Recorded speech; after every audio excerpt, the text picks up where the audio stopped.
नमस्कार दोस्तों, स्वास्थ्य फिजिक्स क्लासेस में आप सभी का एक बार फिर से स्वागत है। आज हम लेकर आए हैं कूलाम नियम का सदिश रूप, जो परीक्षा की दृष्टि से बहुत इंपॉर्टेंट है। चलिए अपन सीधे टॉपिक पर चलते हैं।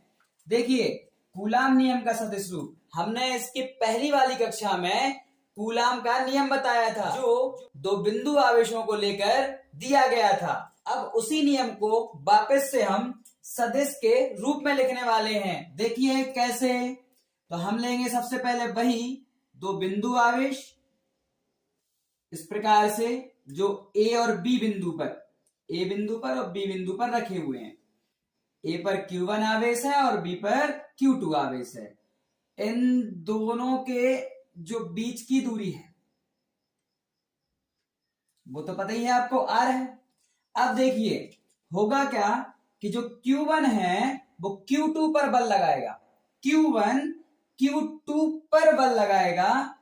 तो बल कहां लगेगा? इस दिशा में, इधर। इस बल को कैसे दर्शाएंगे देखिएगा। तो बल मतलब F किस पर लग रहा है? Q2 पर लग रहा है, तो 2 पहले आएगा। कौन लगा रहा है? Q1 लगा रहा है, तो 1 बाद में आएगा। तो Q2 पर लगने वाला बल हो जाएगा बेटा F21, सदिश राशि है, वेक्टर। अब वैसे ही सेम Q1 पर बल लगेगा। कौन लगाएगा? Q2। तो Q2 Q1 पर बल लगाएगा इस दिशा में, देखिए ऐसे। तो इसके बल को कैसे दर्शाएंगे देखिएगा। तो बल लगेगा F किस पर लग रहा है? Q1 पर, तो 1 मतलब F1। कौन लगा रहा है? Q2 लगा रहा है, तो 2 बाद में।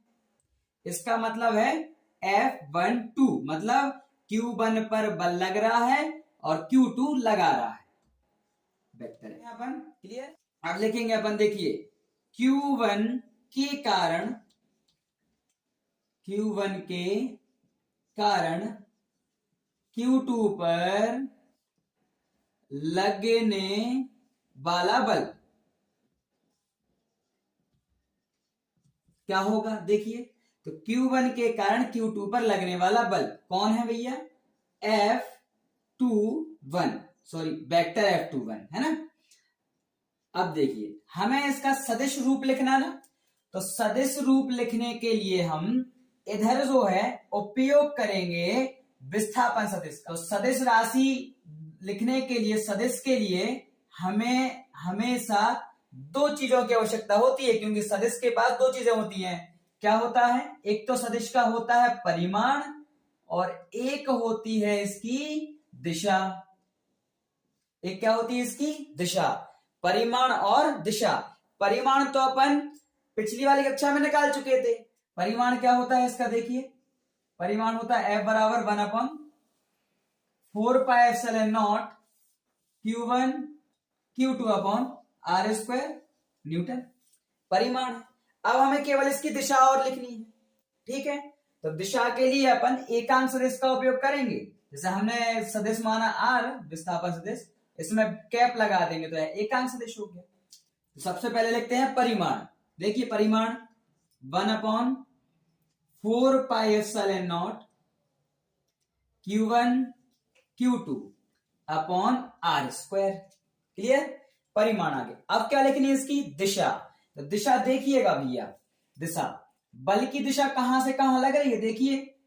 Q1 से बल लग रहा है Q2 पर, तो इस दिशा में लग रहा है ना। तो हम Q1 से चल के कहां जा रहे हैं? Q2 की ओर, मतलब इस दिशा में। तो दिशा हो जाएगी, देखिए R कैप, कहां से कहां दिशा है? 1 से 2 की ओर, इस तरफ, इस तरफ।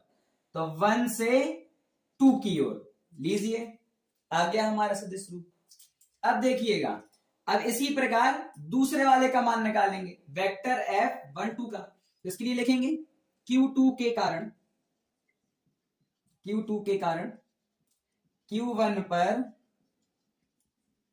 लगने वाला बल। क्लियर? तो लगने वाला बल क्या है? वेक्टर F12 बराबर परिमाण, परिमाण वही 1/4πε0 Q1 Q2 upon are square. अब क्या लिखेंगे, दिशा, देखिए दिशा, दिशा के लिए आर कैप। अब कहां से कहां की ओर देखिए, अब बल कौन लगा रहा है, Q2 लगा रहा है, किस पर, Q1 पर। Q2 बल लगा रहा है Q1 पर, इस दिशा में, देखिए इस दिशा में, इस वाली दिशा में। कहां से कहां की ओर, 2 से 1 की ओर, 2 से 1 की ओर, इधर। तो 2 से 1 की ओर देख लीजिए, यही जो है ना, यही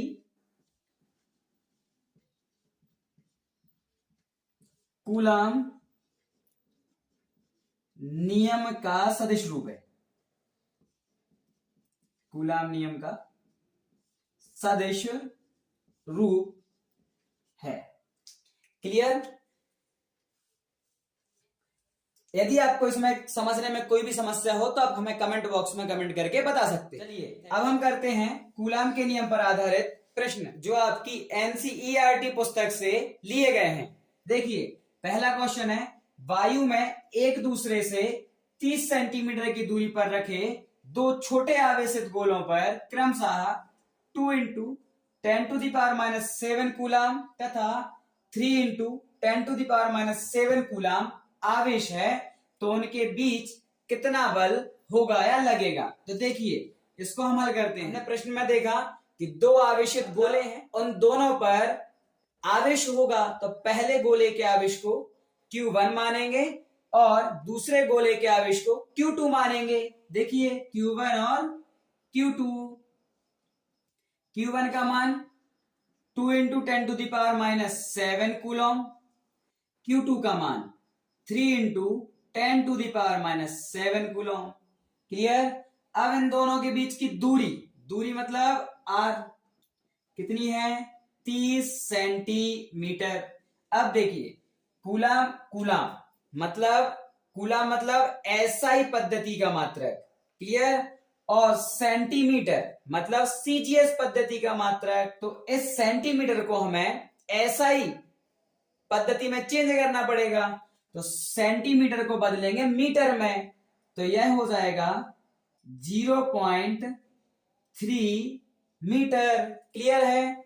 अब देखिए, अब रखते हैं मान कूलाम नियम, कूलाम बल में।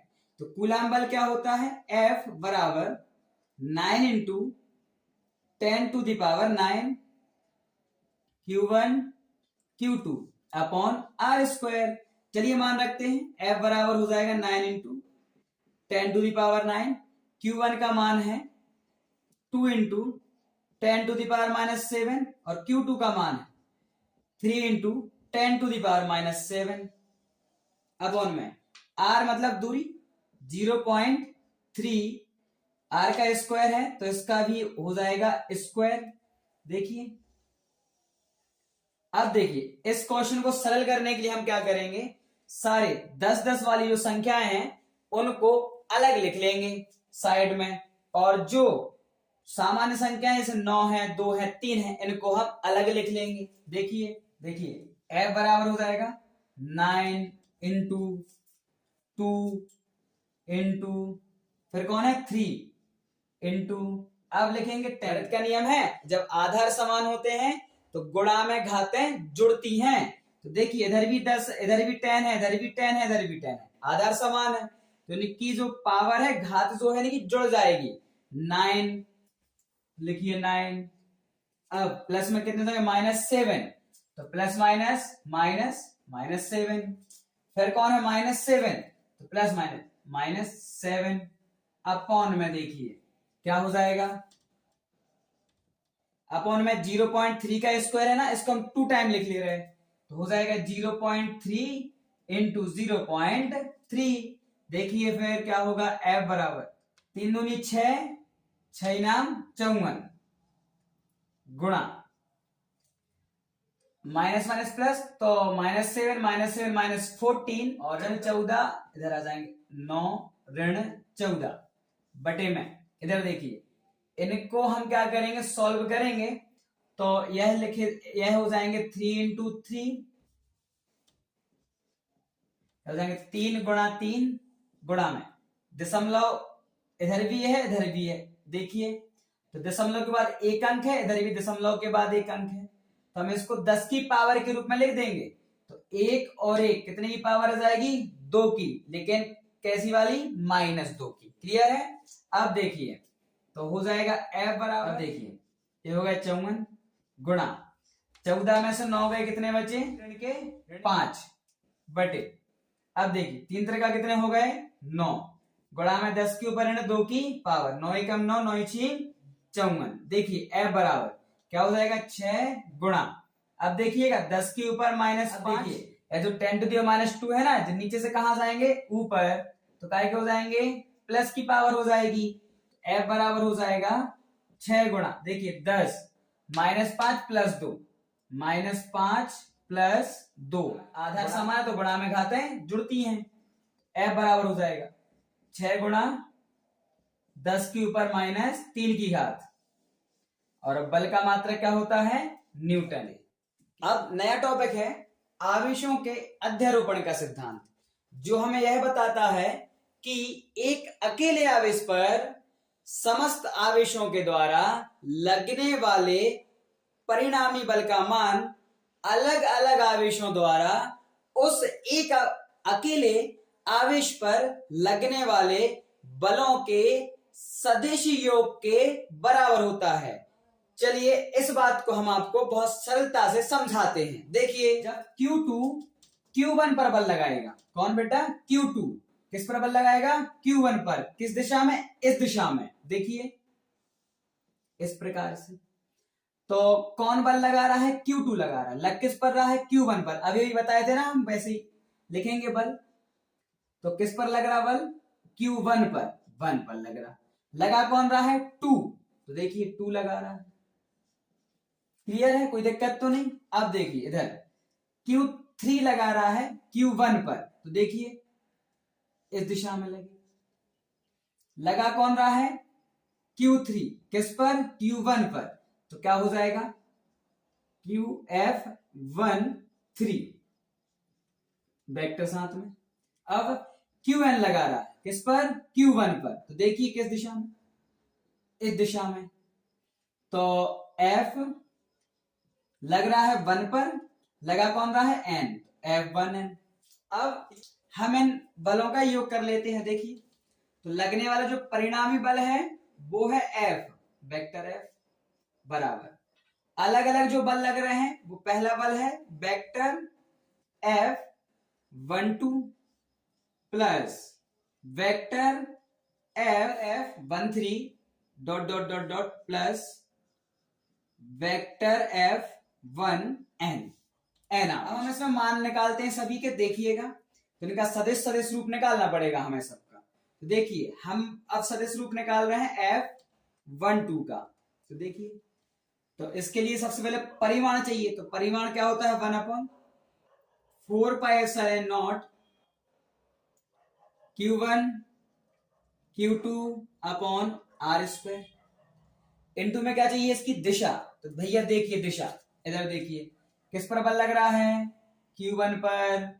कौन लगा रहा है? Q2। तो दिशा इस तरफ हो गई ना, 2 से 1, कहां से कहां? 2 से 1, इस दिशा में। तो हो जाएगा क्या? R2 से 1, R2 से 1। क्लियर?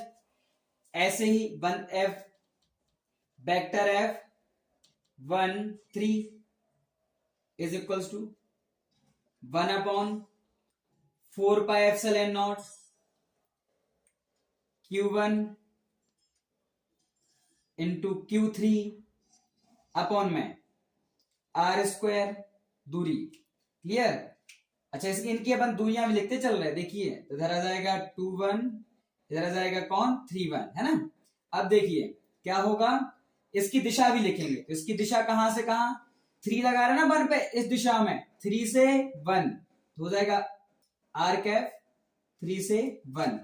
ऐसे ही डॉट डॉट कहा F1N वेक्टर परिमाण 1/4πε0 Q1 QN अपॉन में कौन? R1 sorry R N one into में आर कैप क्या हो जाएगा एन वन। क्लियर है। अब इन सभी के मान जो हैं इसमें इसको हम समीकरण एक बोल देते हैं। ठीक, समीकरण के मान रखने पर तो वेक्टर एफ बराबर हो जाएगा F12 का मान रखेंगे F बराबर 1/4πε0 F12 का मान क्या है Q1 Q2 अपॉन R21 का स्क्वायर और इसकी डायरेक्शन क्या है R कैप 21 प्लस अब F2 का मान 1/4πε0 Q1 Q3 अपॉन में R31 square direction R cap 31 dot dot dot plus Fn का मान 1/4πε0 Q1 Qn अपॉन Rn1 का स्क्वायर इंटू में डायरेक्शन Rn1 कैप। क्लियर है, ये इसकी डायरेक्शन हो गई। अब देखिए अब इधर से क्या होगा वेक्टर F बराबर 1/4πε0 आ जाएगा क्या बेटा कॉमन ब्रैकेट में बचा Q1 Q2 upon R21 square R cap 21 plus Q1 Q3 upon में R31 square R cap 31 dot dot dot plus Q1 Qn upon Rn1 square into में R कैप n1। लो यही जो है आवेशों के अध्यारोपण का सिद्धांत।